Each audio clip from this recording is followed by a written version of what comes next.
Harry Potter and the Order of the Phoenix, Chapter 19, The Lion and the Serpent. Harry felt as though he were carrying some kind of talisman inside his chest over the following 2 weeks, a glowing secret that supported him through Umbridge's classes and even made it possible for him to smile blandly as he looked into her horrible bulging eyes. He and the DA were resisting her under her very nose, doing the very thing she and the ministry most feared, and whenever he was supposed to be reading Wilbert Slinkard's book during her lessons, he dwelled instead on satisfying memories of their most recent meetings, remembering how Neville had successfully disarmed Hermione, how Colin Creevey had mastered the impediment jinx after 3 meetings' hard effort, how Parvati Patil had produced such a good reductor curse that she had reduced the table carrying all the sneakoscopes to dust. He was finding it almost impossible to fix a regular night of the week for the DA meetings, as they had to accommodate 3 separate teams as Quidditch practices, which were often rearranged due to bad weather conditions. But Harry was not sorry about this. He had a feeling that it was probably better to keep the timing of their meetings unpredictable. If anyone was watching them, it would be hard to make out a pattern. Hermione soon devised a very clever method of communicating the time and date of the next meeting to all the members, in case they needed to change it at short notice, because it would look suspicious if people from different houses were seen crossing the Great Hall to talk to each other too often. She gave each of the members of the DA a fake galleon. Ron became very excited when he first saw the basket and was convinced she was actually giving out gold. "You see the numerals around the edge of the coins," Hermione said, holding one up for examination at the end of their 4th meeting. The coin gleamed fat and yellow in the light from the torches. "On real galleons, that's just a serial number referring to the goblin who cast the coin. On these fake coins, though, the numbers will change to reflect the time and date of the next meeting. The coins will grow hot when the date changes, so if you're carrying them in a pocket, you'll be able to feel them. We take one each, and when Harry sets the date of the next meeting, he'll change the numbers on his coin. And because I've put a protean charm on them, they'll all change to mimic him." A blank silence greeted Hermione's words. She looked around at all the faces upturned to her, rather disconcerted. "Well, I thought it was a good idea," she said uncertainly. "I mean, even if Umbridge asked us to turn out our pockets, there's nothing fishy about carrying a galleon, is there? But, well, if you don't want to use them—" "You can do a protean charm?" said Terry Boot. "Yes," said Hermione. "But that's Newt standard, that is," he said weakly. "Oh," said Hermione, trying to look modest. "Oh, well, yes, I suppose it is." "How come you're not in Ravenclaw?" he demanded, staring at Hermione with something close to wonder. "With brains like yours." "Well, the Sorting Hat did seriously consider putting me in Ravenclaw during my sorting," said Hermione brightly, "but it decided on Gryffindor in the end. So does that mean we're using the galleons?" There was a murmur of assent, and everybody moved forwards to collect one from the basket. Harry looked sideways at Hermione. "You know what these remind me of?" "No, what's that?" "The Death Eater's scars. Voldemort touches one of them and all their scars burn, and they know they've got to join him." "Well, yes," said Hermione quietly. "That is where I got the idea. But you'll notice I decided to engrave the date on bits of metal rather than on our members' skin." "Yeah, I prefer your way," said Harry, grinning, as he slipped his galleon into his pocket. I suppose the only danger with these is that we might accidentally spend them." "Fat chance," said Ron, who was examining his own fake galleon with a slightly mournful air. "I haven't got any real galleons to confuse it with." At the first Quidditch match of the season, Gryffindor versus Slytherin drew nearer. Their DA meetings were put on hold because Angelina insisted on almost daily practices. The fact that the Quidditch Cup had not been held for so long added considerably to the interest and excitement surrounding the forthcoming game.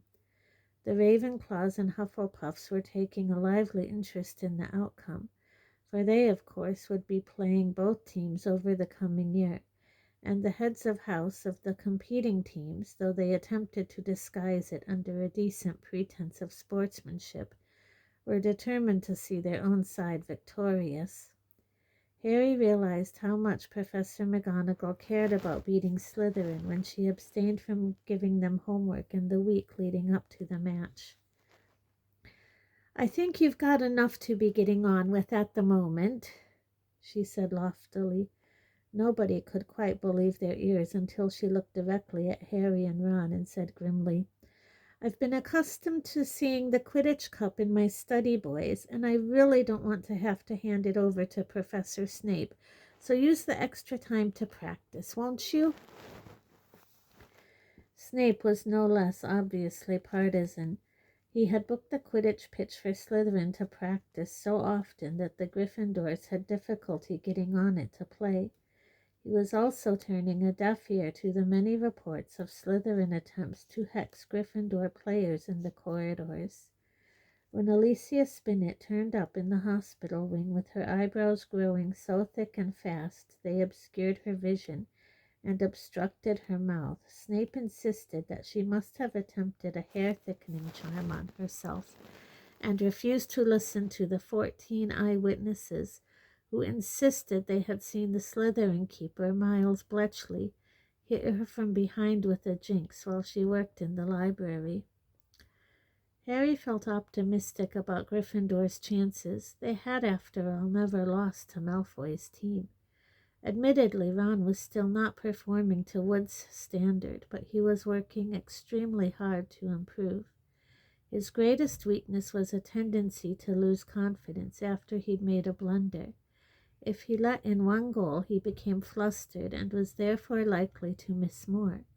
On the other hand, Harry had seen Ron make some truly spectacular saves when he was on form. During one memorable practice, he had hung one-handed from his broom and kicked the quaffle so hard away from the goal hoop that it soared the length of the pitch and through the center hoop at the other end. The rest of the team felt this save compared favorably with one made recently by Barry Ryan, the Irish international keeper, against Poland's top chaser Ladisław Jamoski. Even Fred had said that Ron might yet make him and George proud, and that they were seriously considering admitting he was related to them, something they assured him they had been trying to deny for 4 years. The only thing really worrying Harry was how much Ron was allowing the tactics of the Slytherin team to upset him before they even got onto the pitch. Harry, of course, had endured their snide comments for over 4 years, so whispers of, "Hey, Potty, I heard Warrington's sworn to knock you off your broom on Saturday," far from chilling his blood, made him laugh. "Warrington's aim's so pathetic, I'd be more worried if he was aiming for the person next to me," he retorted, which made Ron and Hermione laugh and wiped the smirk off Pansy Parkinson's face. But Ron had never endured a relentless campaign of insults, jeers, and intimidation. When Slytherins, some of them 7th years and considerably larger than he was, muttered as they passed in the corridors, "Got your bed booked in the hospital wing, Weasley?" he didn't laugh, but turned a delicate shade of green. When Draco Malfoy imitated Ron dropping the quaffle, which he did whenever they came within sight of each other, Ron's ears glowed red, and his hand shook so badly that he was likely to drop whatever he was holding at the time, too. October extinguished itself in a rush of howling winds and driving rain, and November arrived, cold as frozen iron, with hard frosts every morning and icy drafts that bit at hands and exposed faces. The skies and the ceiling of the great hall turned a pale pearly gray. The mountains around Hogwarts were snow-capped, and the temperature in the castle dropped so low that many students wore their thick protective dragon-skin gloves in the corridors between lessons. The morning of the match dawned bright and cold. When Harry awoke, he looked round at Ron's bed and saw him sitting bolt upright, his arms around his knees, staring fixedly into space. "You all right?" said Harry. Ron nodded but did not speak. Harry was forcibly reminded of the time Ron had accidentally put a slug vomiting charm on himself. He looked just as pale and sweaty as he had done then, not to mention as reluctant to open his mouth. "You just need some breakfast," Harry said bracingly. "Come on."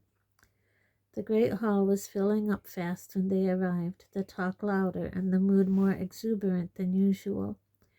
As they passed the Slytherin table, there was an upsurge of noise.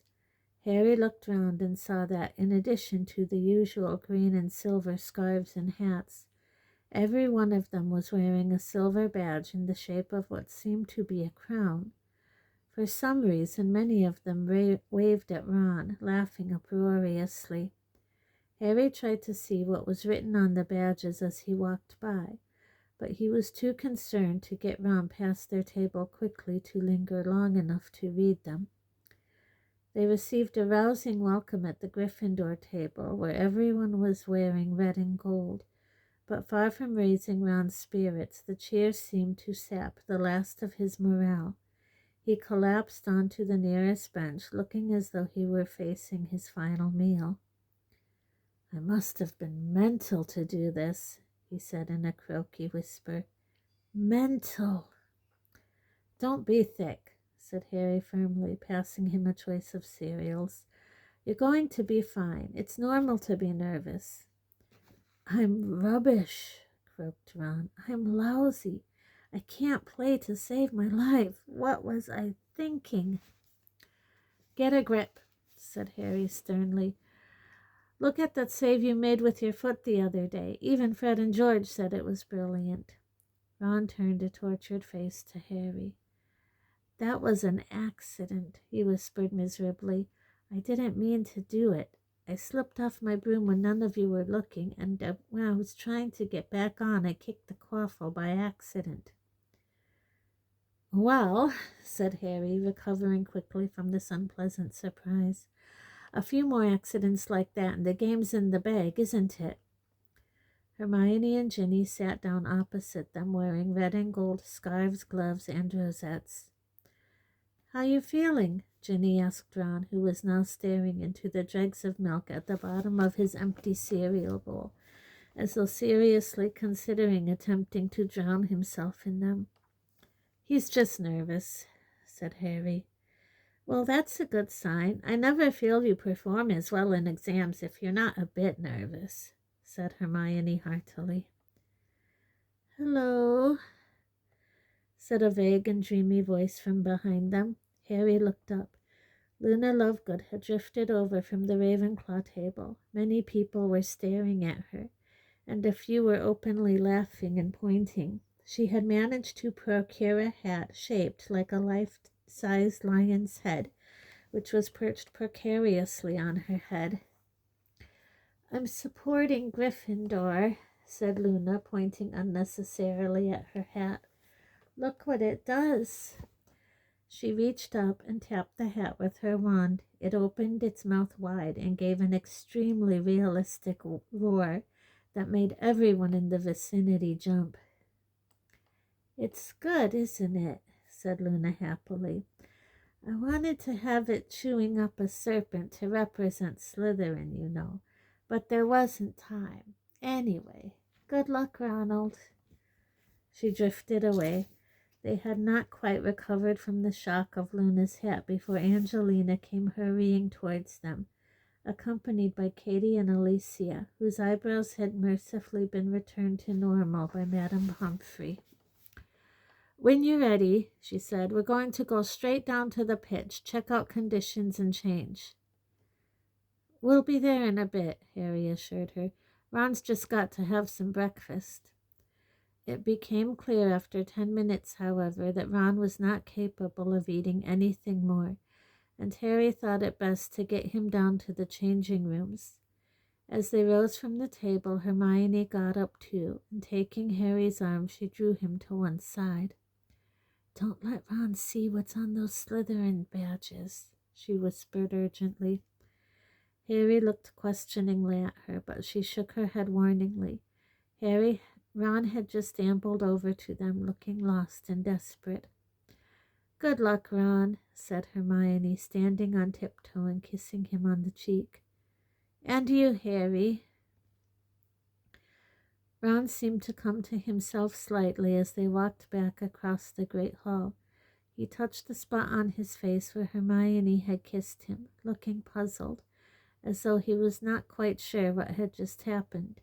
He seemed too distracted to notice much around him, but Harry cast a curious glance at the crown-shaped badges as they passed the Slytherin table, and this time he made out what the words etched onto them.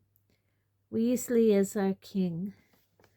With an unpleasant feeling that this could mean nothing good, he hurried Ron across the entrance hall, down the stone steps, and out into the icy air. The frosty grass crunched under their feet as they hurried down the sloping lawns toward the stadium. There was no wind at all, and the sky was a uniform pearly white, which meant that visibility would be good without the drawback of direct sunlight in the eyes. Harry pointed out these encouraging facts to Ron as they walked, but he was not sure that Ron was listening. Angelina had already changed and was talking to the rest of the team when they entered. Harry and Ron pulled on their robes. Ron attempted to do his up back to front for several minutes before Alicia took pity on him and went to help, then sat down to listen to the pre-match talk while the babble of voices outside grew steadily louder as the crowd came pouring out of the castle towards the pitch.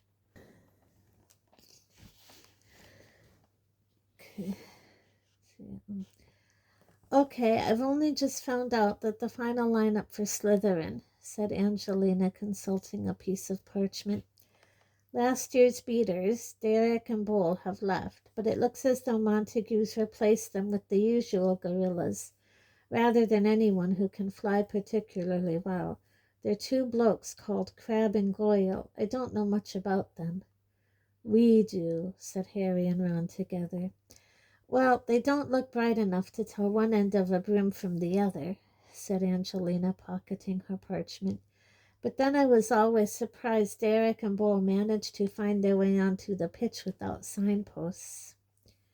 Crabbe and Goyle are in the same mold, Harry assured her.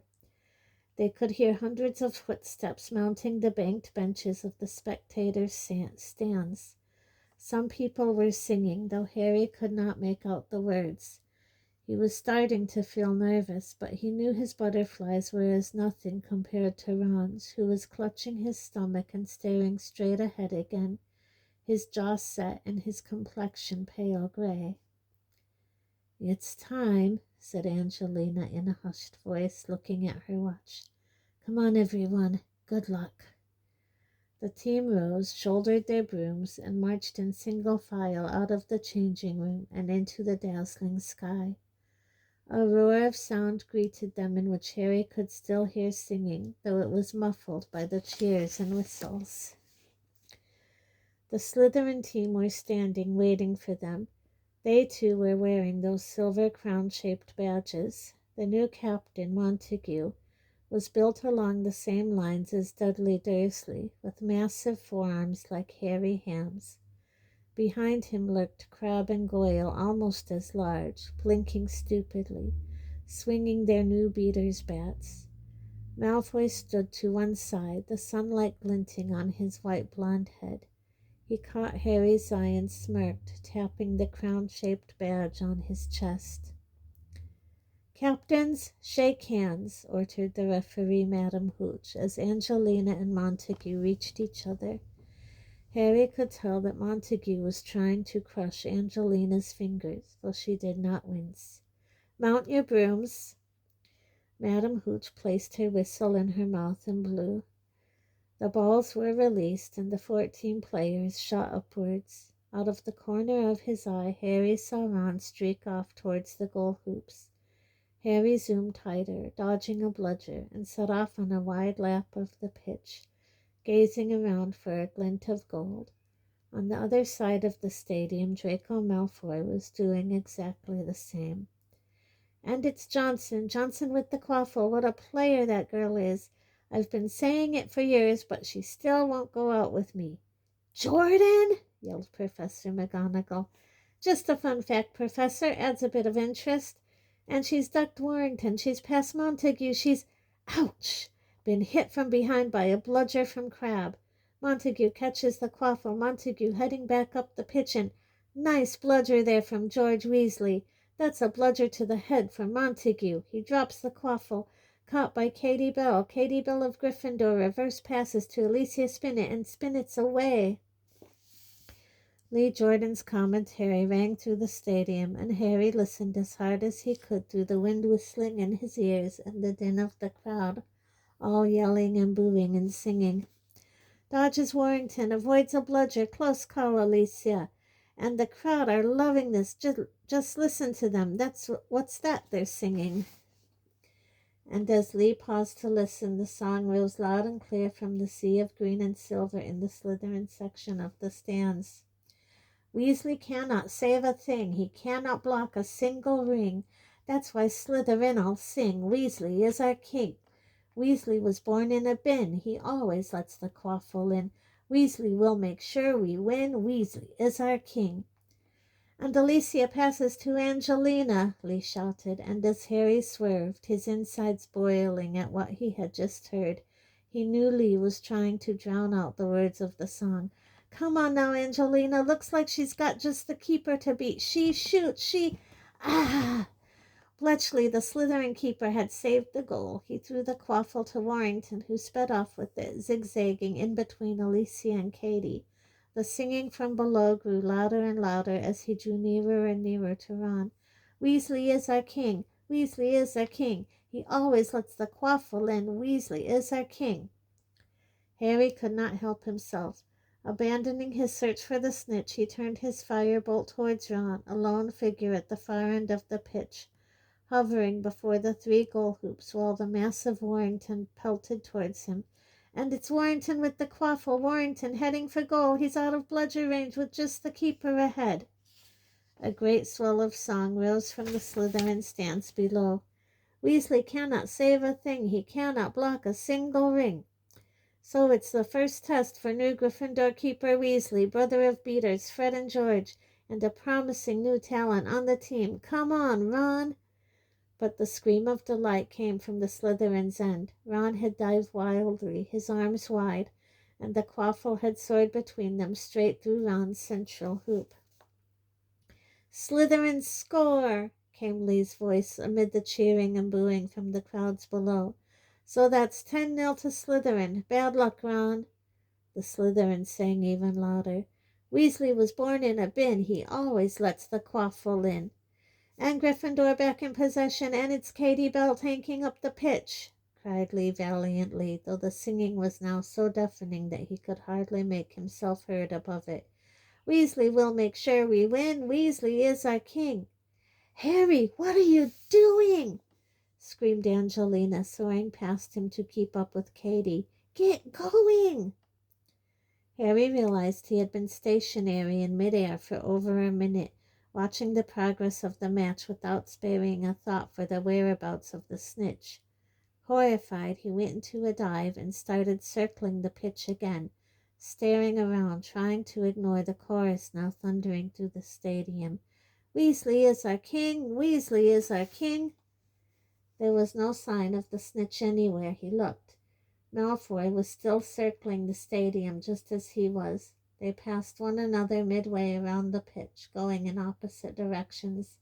and Harry heard Malfoy singing loudly, "Weasley was born in a bin." "And it's Warrington again," bellowed Lee. "Who passes to Pusey? Pusey's off past Spinnet. Come on now, Angelina, you can take him."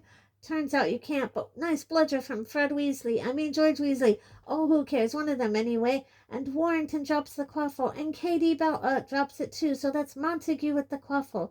Slytherin Captain Montague takes the quaffle, and he's off up the pitch. "Come on now, Gryffindor, block him." Harry zoomed around the end of the stadium behind the Slytherin goal hoops, willing himself not to look at what was going on at Ron's end. As he sped past the Slytherin keeper, he heard Bletchley singing along with the crowd below, "Weasley cannot save a thing." "And Pusey's dodged Alicia again, and he's heading straight for the goal. Stop it, Ron." Harry did not have to look to see what had happened. There was a terrible groan from the Gryffindor end, coupled with fresh screams and applause from the Slytherins.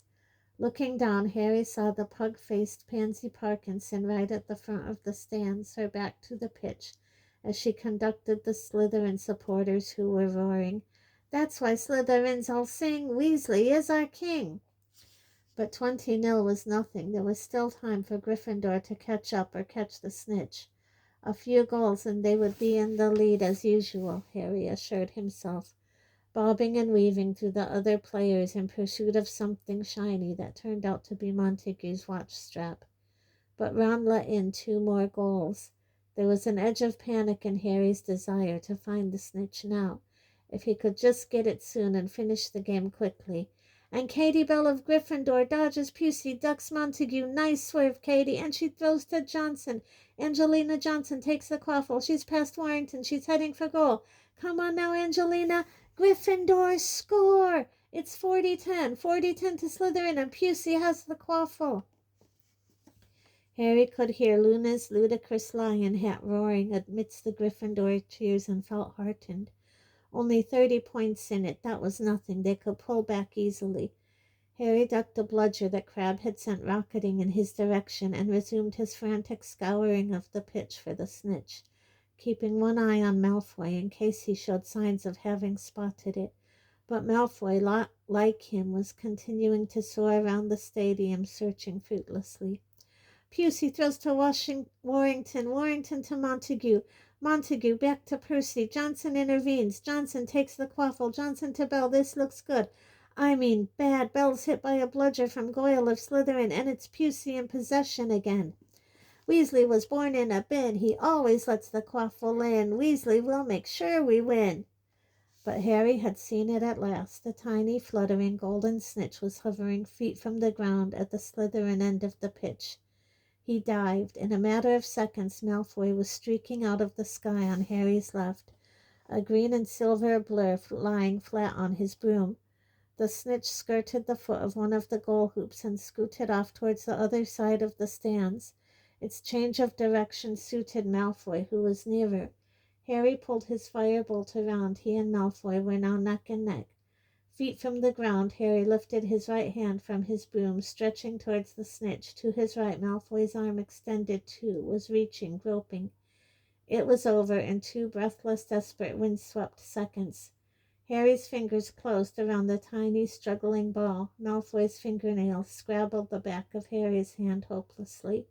Harry pulled his broom upwards, holding the struggling ball in his hand, and the Gryffindor spectators screamed their approval.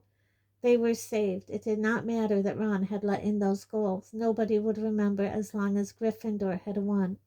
Wham! A bludger hit Harry squarely in the small of the back, and he flew forwards off his broom. Luckily, he was only 5 or 6 feet above the ground, having dived so low to catch the snitch. But he was winded all the same as he landed flat on his back on the frozen pitch. He heard Madame Hooch's shrill whistle, an uproar in the stands compounded of catcalls, angry yells, and jeering. A thud, then Angelina's frantic voice. "Are you all right?" "Course I am," said Harry grimly, taking her hand and allowing her to pull him to his feet. Madame Hooch was zooming towards one of the Slytherin players above him, though he could not see who it was from this angle. "It was that thug Crabbe," said Angelina angrily. He whacked the bludger at you the moment he saw you got the snitch. But we won, Harry. We won." Harry heard a snort from behind him and turned around, still holding the snitch tightly in his hand. Draco Malfoy had landed close by. White-faced with fury, he was still managing to sneer. "Saved Weasley's neck, haven't you?" he said to Harry. "I've never seen a worse keeper, but then he was born in a bin. Did you like my lyrics, Potter?" Harry didn't answer. He turned away to meet the rest of the team, who were now landing one by one, yelling and punching the air in triumph, all except Ron, who had dismounted from his broom over by the goalposts and seemed to be making his way slowly back to the changing rooms alone. "We wanted to write another couple of verses," Malfoy called as Katie and Alicia hugged Harry, "but we couldn't find rhymes for fat and ugly. We wanted to sing about his mother, see?" "Talk about sour grapes," said Angelina, casting Malfoy a disgusted look. "We couldn't fit in useless loser either, for his father, you know." Fred and George had realized what Malfoy was talking about. Halfway through shaking Harry's hand, they stiffened, looking round at Malfoy. "Leave it," said Angelina at once, taking Fred by the arm. "Leave it, Fred. Let him yell. He's just sore he lost, the jumped-up little—" "But you like the Weasleys, don't you, Potter?" said Malfoy, sneering. "Spend holidays there and everything, don't you? Can't see how you stand the stink, but I suppose when you've been dragged up by muggles, even the Weasleys' hovel smells okay." Harry grabbed hold of George. Meanwhile, it was taking the combined efforts of Angelina, Alicia, and Katie to stop Fred leaping on Malfoy, who was laughing openly. Harry looked around for Madame Hooch, but she was still berating Crabbe for his illegal bludger attack. "Or perhaps," said Malfoy, leering as he backed away, "you can remember what your mother's house stank like, Potter, and Weasley's pigsty reminds you of it." Harry was not aware of releasing George. All he knew was that a second later, both of them were sprinting towards Malfoy. He had completely forgotten that all the teachers were watching. All he wanted to do was cause Malfoy as much pain as possible. With no time to draw out his wand, he merely drew back the fist clutching the snitch and sank it as hard as he could into Malfoy's stomach. "Harry! Harry! George! No!" He could hear girls' voices screaming, Malfoy yelling, George swearing, a whistle blowing and the bellowing of the crowd around him, but he did not care. Not until somebody in the vicinity yelled, "Impedimenta!" and he was knocked over backwards by the force of the spell, did he abandon the attempt to punch every inch of Malfoy he could reach. "What do you think you're doing?"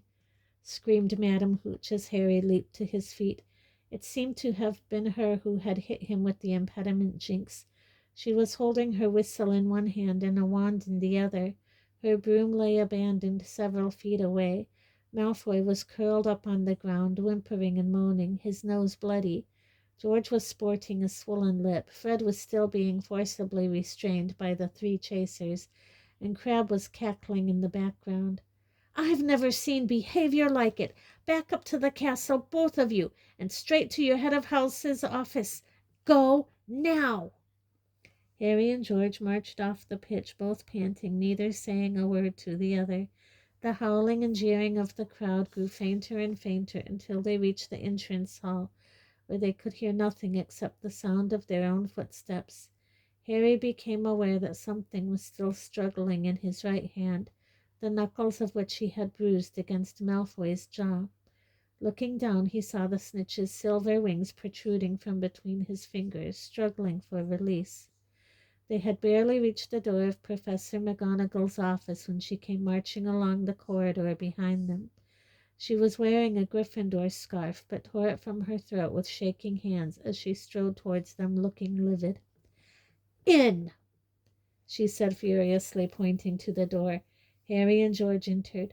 She strode around behind her desk and faced them, quivering with rage as she threw the Gryffindor scarf aside onto the floor. "Well," she said, "I have never seen such a disgraceful exhibition. 2-on-1. Explain yourselves." "Malfoy provoked us," said Harry stiffly. "Provoked you?" shouted Professor McGonagall, slamming a fist onto her desk so that her tartan tin slid sideways off it and burst open, littering the floor with ginger newts. "He'd just lost, hadn't he? Of course he wanted to provoke you. But what on earth he can have said that justified what you two—" "He insulted my parents," snarled George, "and Harry's mother.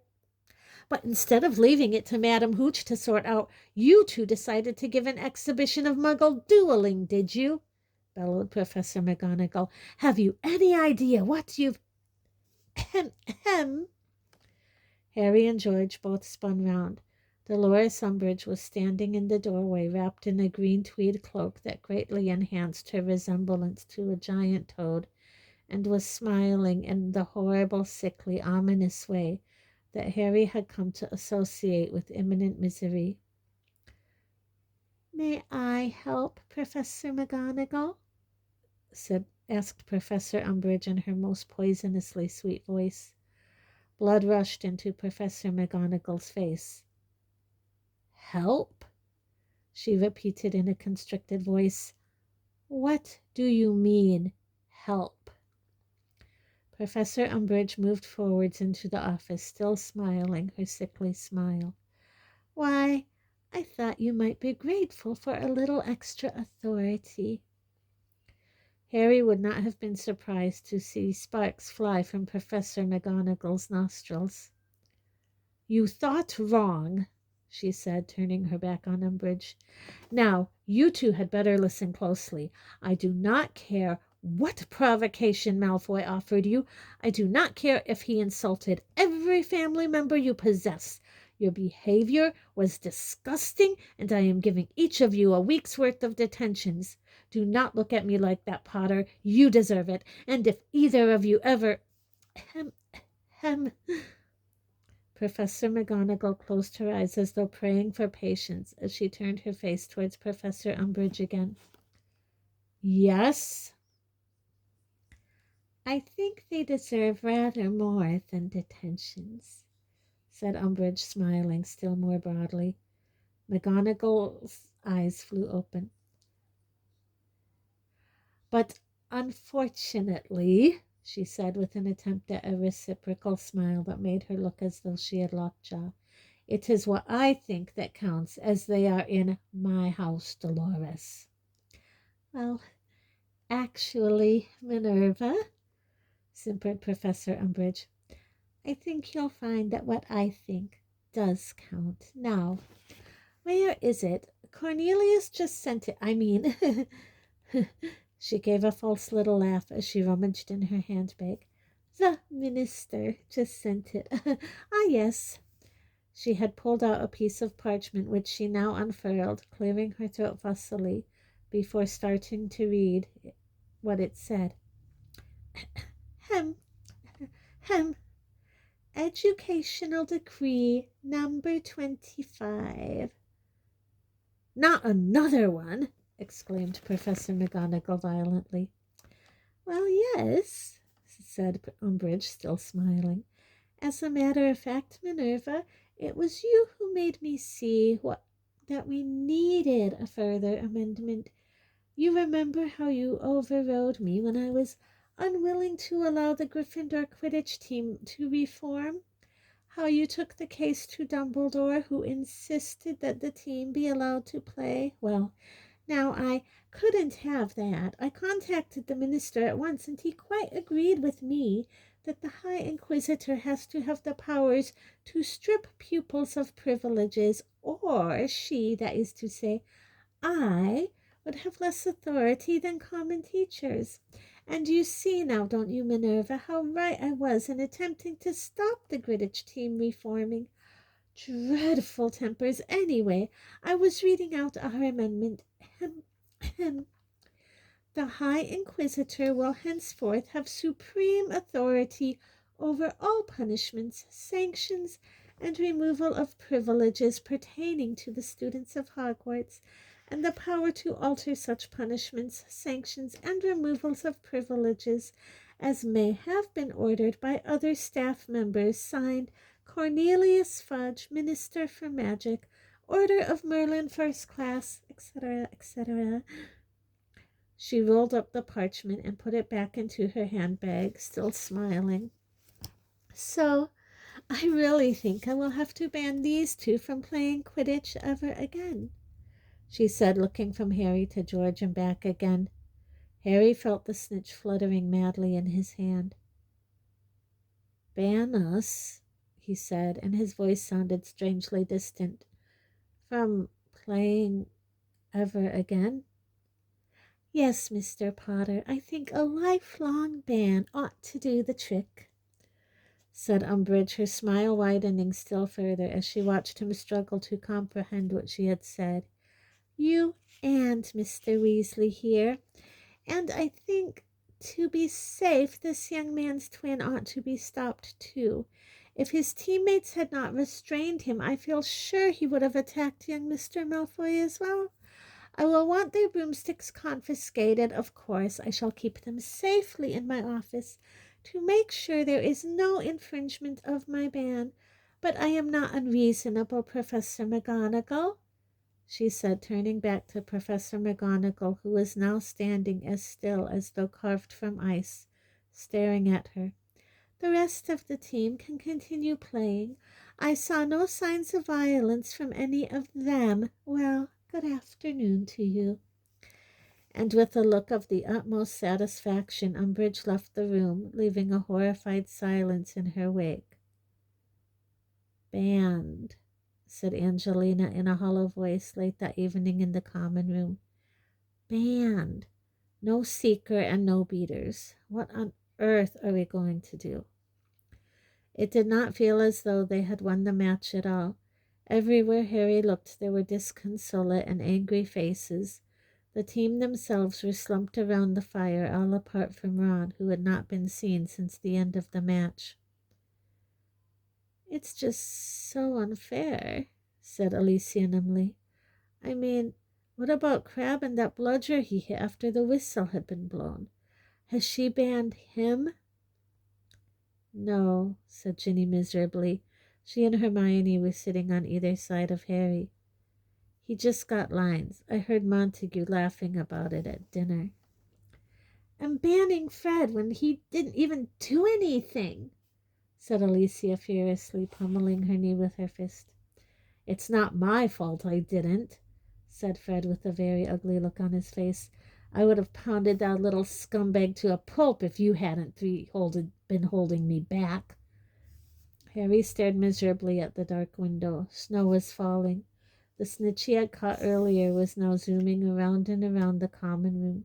People were watching its progress as though hypnotized, and Crookshanks was leaping from chair to chair, trying to catch it. I'm going to bed, said Angelina, getting slowly to her feet. Maybe this will all turn out to have been a bad dream. Maybe I'll wake up tomorrow and find we haven't played yet. She was soon followed by Alicia and Katie. Fred and George sloped off to bed some time later, glowering at everyone they passed, and Ginny went not long after that. Only Harry and Hermione were left beside the fire. Have you seen Ron? Hermione asked in a low voice. Harry shook his head. I think he's avoiding us, said Hermione. Where do you think he... But at that precise moment there was a creaking sound behind them as the fat lady swung forwards, and Ron came clambering through the portrait hole. He was very pale indeed, and there was snow in his hair. When he saw Harry and Hermione, he stopped dead in his tracks. Where have you been? Said Hermione anxiously, springing up. Walking, Ron mumbled. He was still wearing his Quidditch things. You look frozen, said Hermione. Come and sit down. Ron walked to the fireside and sank into the chair furthest from Harry's, not looking at him. The stolen snitch zoomed over their heads. I'm sorry, Ron mumbled, looking at his feet. What for? Said Harry. for thinking I can play Quidditch, said Ron. I'm going to resign first thing tomorrow. If you resign, said Harry testily, there'll only be 3 players left on the team.